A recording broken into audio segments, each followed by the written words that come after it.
smash that like button. I think that's what you're required to say on a YouTube video, right? Wow, I didn't realize you knew the normal vernacular like that way. I know all the hip lingo, Nathan.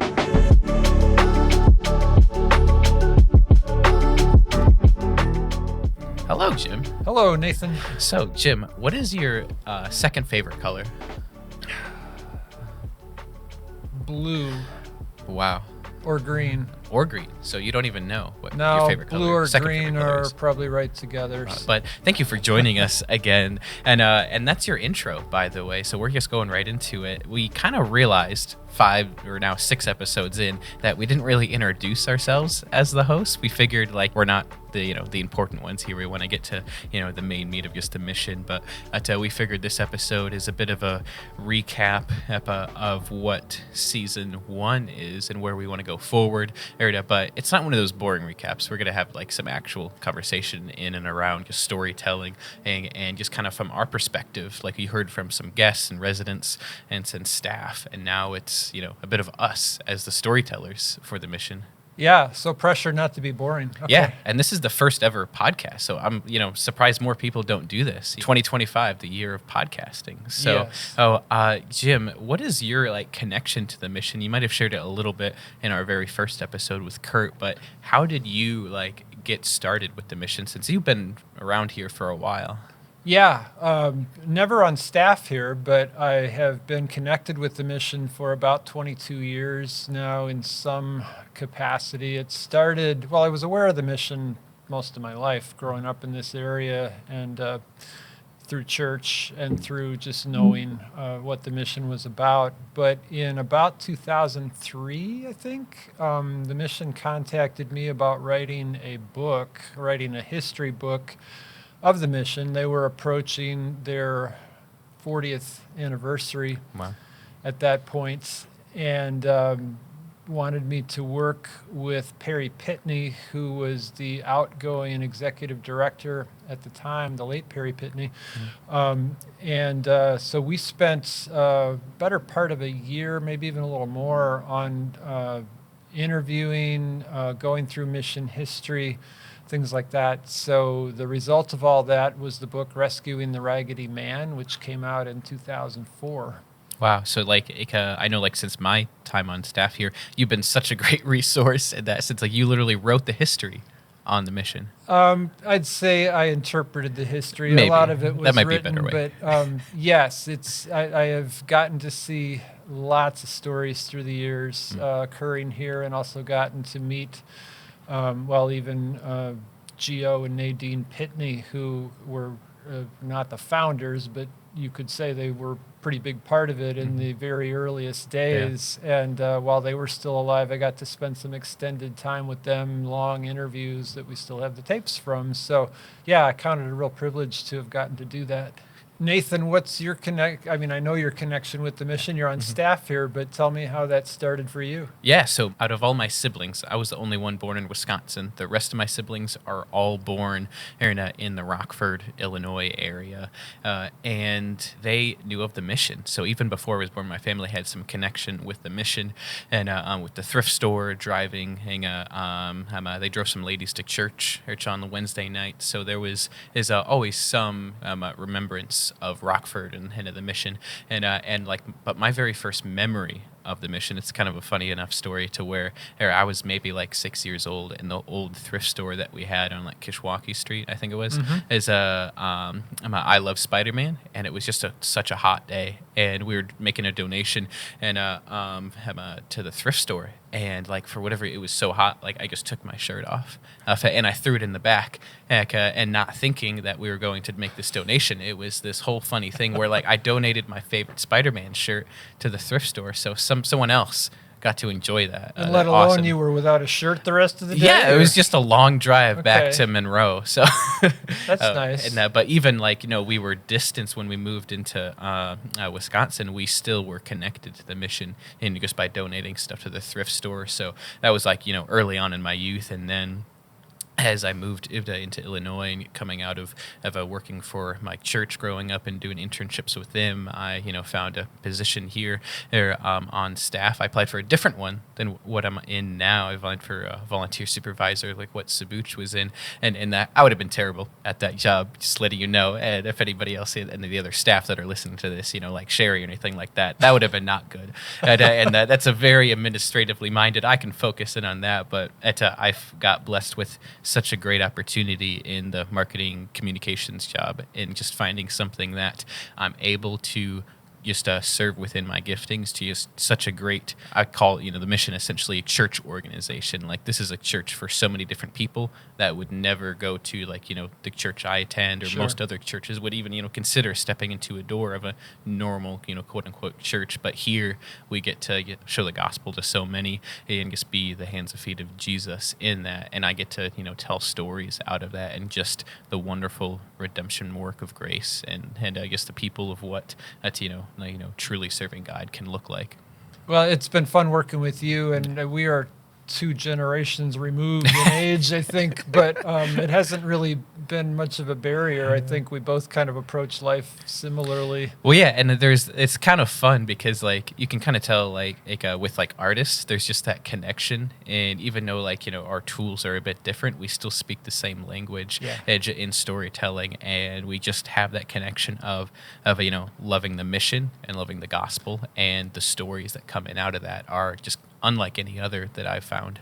Yeah, the stories here are incredible, and there are so many. I mean, I've written the Rescuer newsletter for a lot of years, off and on, because there were a few years we didn't live here. But I was thinking as we were getting ready to do this recording today, how many people's stories I've gotten to tell, and they don't all end well either. I mean, even when I tell a story and it's going well for that person, there have been times when that person has ended up overdosing and dying. And yeah, it's a tough place. And other places or other stories, the people have done great, and you just realize that it's not guaranteed. Yep. But you take the encouragement where you find it and realize there are people here who have really transformed. And over the years, hundreds, thousands of lives have been transformed here. And I don't know that there are many places you could say that, where just within one space, I know we've been in 3 different buildings over 60 years, 61 years, but to see that much transformation, that many people turn their lives around in one space is incredible. Yeah, well, and it's not real life happens here, and it's not a Hallmark movie. Not everything all ends. It's definitely. Thankfully, it's not a Hallmark movie. I mean, it would be a bit repetitive. I have no desire to watch Hallmark movies. You don't? I think no. they're great. I think they're awesome. Well, they're all the same for one, but it's way too predictable. I mean, that's part of the fun, that people enjoy it. I think there's that comfort in it where it's I know nothing crazy is going to happen. So no, I'm much more of a let something crazy happen in this story kind of a thing. So I was a fan of Breaking Bad and those sorts of stories where it's just beyond crazy what's going on, and you see these character arcs. But with the stories here, you do see those character arcs too. You see people really transform, like I said, and it looks different for every person, but you can just see it in people's eyes sometimes when things are going well, and when you don't ever know that someone's going to make it long term, because you just don't. I mean, addiction strikes all levels of life and all walks of life, and it can strike again, but it's so encouraging to see people doing well and to have transformed here. Yeah, and I think that's one of the things I'm really looking forward to, as far as what a bit of a longer format like a podcast, to where we can subvert people's expectations. And when we did our planning for this that we've been going over for so long now before we ever recorded an episode, is we wanted to give an opportunity to educate people and inform them what's going on in their community, but also just the wider scope of Rockford Rescue Mission isn't the only mission or the only ministry that's doing this. It's in our nation or North America, Sure. in our context, there's homeless and hurting people everywhere, and just our partner organization Citygate that hundreds of missions and ministries are partnered with. There's such a wider scope, and we look forward to be able to tell some of their stories of what's it's not just Rockford, but there's so many people doing a similar work as we are, and just changing that idea of what you might think a homeless man or woman might look like, or what their motivations are in a given moment. You mentioned kind of a different format with a podcast too, and it's one of the things I've really liked about this. I come to this as a writer who happens to be co-hosting a podcast right now. Yeah, we're podcast experts now. We've recorded 6 episodes. Make any pretense of being a radio or TV person. I do think I'm decent at interviewing people, but what I love is telling long-form stories. This format does allow that, because a lot of times I'll interview somebody here for the rescuer, and I get about 400 words in those stories, tops, and it's just not enough to tell someone's story. So to get to sit with someone for 45 minutes or something and just talk at length about their story and go back and forth, I think not only is that honoring to them, but it just makes for a really compelling story. In going with stories, what's been one from your 20 some years of experience here with the mission, what's been one that stands out above the rest that you remember, and if you had to communicate to someone, what is that story? Yeah, I don't know that I could boil it down to one. I could think of several maybe. One was not a single person story at all, but I spent an evening in Men's Crisis and just kind of wrote the story as a fly on the wall, and put people in that room. And that's what I love to do as a writer, is kind of take people someplace and show them around. And that, I hadn't spent an evening in Men's Crisis before. I've been in there many times, but not for a long period of time. And so to spend the whole evening and to just watch that process, and to watch guys coming in different frames of mind. Yeah. And, there's an institutional aspect to that room where you have to follow rules, and there's a lot of things that just have to be the way they are for safety and stuff. But you do start to hear people's stories. You start to see people interact with each other and with staff here. I think what I really come away with from that is the compassion and caring of the mission's staff, and how over the years those faces have changed many times, but there is a common denominator here, and that's the staff here is incredibly caring and compassionate toward people coming in the door. And sometimes it's been because they've lived it, and other times they just have that kind of compassion for people, based in their faith, based in their personalities. So that's one of them, I think, was just an evening in Men's Crisis. I did another one where I rode around with the former homeless services director, where we talked with panhandling people on intersections in Rockford. Yeah. Got a bit of their stories. I just love stories where you go behind the obvious and what people would assume is the story. You see a panhandler out at an intersection, and your mind constructs this, this guy's a loser, whatever it may be. And when you talk with people, you realize there's so many more layers to it, and there's so much, there are a couple of decisions from you or me. Oh, it's pretty wild. When you some of the stuff that I've heard just over the years now of how people ended up, staying here. It's not too far from injury or just a separation from family that you find yourself needing a place like the mission.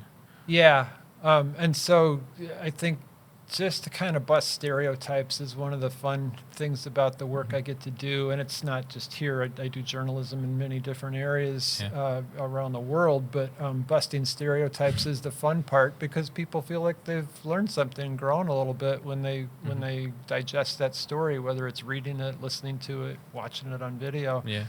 So, and then as far as individual stories, there are a couple that come to mind. There's one guy named Paul who I interviewed early in his recovery. This is 15, 18 years ago now, probably. And he was doing well at that point. And then I came back and interviewed him about 10 years later. And he had started this YouTube channel where he drives around Sycamore and DeKalb, basically collecting, I'd say trash, but it's, stuff from the curbside that people have put out for the trash that he can then turn around and sell. And he made these YouTube videos that got huge audiences about just recovering stuff that people had discarded. Wow. So there again, my storyteller mind goes, okay, that's fun on its own, but then you realize a lot of the people that come to the mission have felt discarded too. And, they find that they still do have value, and the mission helps them recover that value. And I remember Perry Pitney always talking about that as we were doing the book together 22 years ago, whatever it was, that this is a place where people recover their value. But yeah, here at the mission too, again, back to that idea of busting stereotypes, I think people that haven't been here or been around a rescue mission have this preconceived idea of the type of person that comes here. And to an extent, there's some truth in that with some of the people that come here. But there's also this incredible variety of stories, like we said, where a person made a couple of decisions that just changed the course of their life, or had an injury, got on some painkillers, got addicted to pain, the whole thing. Oh, yeah. And how easily that can happen in someone's life. And then the courage it takes to face that and say, I'm going to address that, I'm going to recover, or I'm going to attempt recovery, and come into a place like this where you can't hide much. Yeah. So where does that leave us for the end of season 1 and going into season 2 when we record it? We're still coming up with ideas for it, but since this is going to be a season based, it's not a continual. We try to put the most amount of effort into researching, studying stories, and figuring out the best ones to share with you all. Just like your TV show, we got seasons and a certain amount of episodes. It's about where does that leave us for season 2 going forward?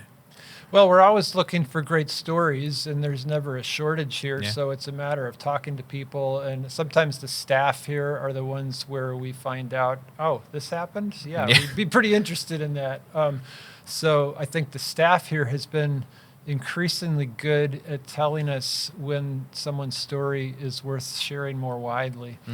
Mm-hmm. I'll say, too, that we're careful with people who are going through the program to not exploit them, or to not take them to a point where they feel really uncomfortable sharing something publicly. Yeah. Because I don't want to I never ever want to make their journey harder.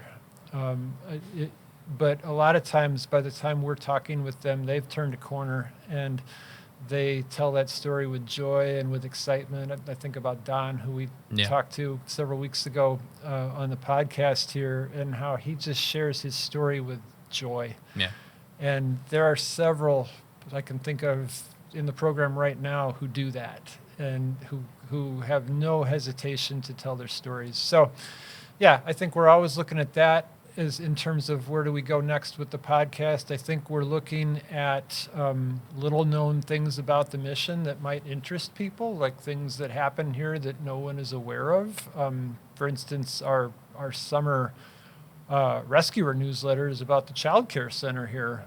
I would guess a whole lot of people don't know we have a child care center here, and that some great things happen there, and that the kids there are pretty normal looking kids when you step in and watch them go about a day. Yeah, and just the fact that it's completely free, and if you any parents out there, kind of how expensive childcare can be, and the fact of like the mom staying here, get that resource, and just the advancements we're making just to a different level of care of what that can do and bring to someone staying here. I think even just things like the thrift store that the mission runs, I think there's awareness in the community that we have a thrift store, and there are several other ministries in town that do thrift stores too, and those are all important. But it's kind of a fun place to take a walk around and see the weird stuff that gets donated. Thrift for stores are instance, And, weird I mean, like that. Yeah. I could just see doing an episode on the weird things we found at the thrift store.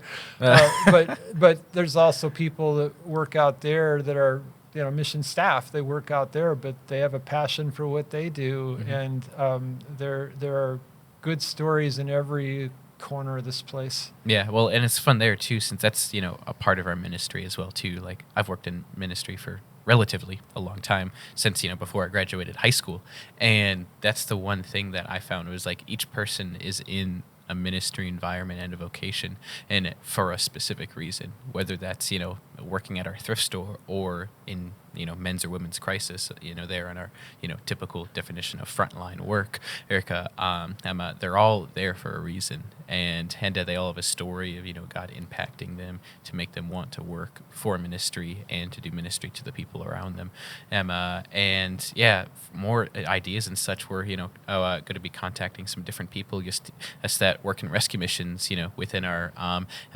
area as a nation. We hope to have some fun guests on that are connected to Rockford in some different ways that are working at other missions around the nation. It would be cool to get some different people there and stories of how God is working at a mission across the nation or within our state as well too. That's the one cool thing is that we're not alone here in Rockford as a rescue mission. So there's some cool stuff we're working behind the scenes there that we'll hopefully get to have on. And then, we got, residents and staff with, just continual stories that people want to hear and that we get to tell. I think another thing I could see this podcast doing is kind of a mailbag episode now and then where listeners and viewers just send questions. As you're hearing these podcasts, if questions occur, we would love to hear those. Even if they seem like they're dumb questions, we'll tell you if they're dumb or not, I guess. No. Jim will do that. He's the mean one here. But and like we've talked about like different ideas as far as like we get like a lot of comments on our social media pages, positive and negative, about like just the nature of the people that we serve and what that is, and kind of maybe like addressing some of those up front, whether they're direct questions or angry statements, and addressing those from just kind of a kind-hearted perspective. Some of those have some misconceptions about the mission too, and so it's sometimes there are opportunities to correct things that people may believe about the mission or what happens here. And if we see something where it's put on social media or wherever that someone just is not understanding how things work here, it's a good opportunity to kind of educate people too in a gentle way. So if you have like different comments and or like odd critiques of what we do, like send them in. We'll tell you when you're wrong. Again, Jim will do that. but like if you have something about like our ministry that you have questions on, or like how we operate, feel free to put it down in the comments wherever you are watching or listening. We would love to consider to answer that here just in one of our episodes. We really do want this to be a community conversation. This is the rare episode where it's just Nathan and I talking to microphones, the boring and one, looking across the table at each other thinking, why did we do this? But no, it's when we can get feedback from the community, one, it just helps us know what's resonating in terms of some of the things we're doing, and it helps us to kind of get a vision for where we go with this thing. But just the more brains that work on this, the better this will be. So continue to to like, comment, share, review. It's going to help us a lot just as we launch this from nothing. Now it's this is the season finale. It seems so wild that we're here at the end of the season when all of our episode ideas were just Google documents. It's that we were emailing back and forth and figuring out different ideas and perspectives, and then just kind of going for it. It's quite exciting to see this, where we are now, and as episodes get posted and just the feedback that we've gotten and continue to get on just as we build this out. It's exciting to see. So smash that like button. I think that's what you're required to say on a YouTube video, right? Wow, I didn't realize you knew the normal vernacular like that way. I know all the hip lingo, Nathan. Any other ones you care to share? You young kids just have nothing on me. So No, I think that's enough hip lingo for one. Okay, one cool. day, I but, expect more in um, season 2. Yeah, I will study up before the next time we get together. Cool. So if that didn't going get you forward. coming back to season 2, Jim learning, Yeah. Gen Z and Gen Alpha slang, I mean, like, I don't know what it is. Yeah, I will be your slang connection, so that will be very pathetic and very awkward. All right. So thank you for joining us.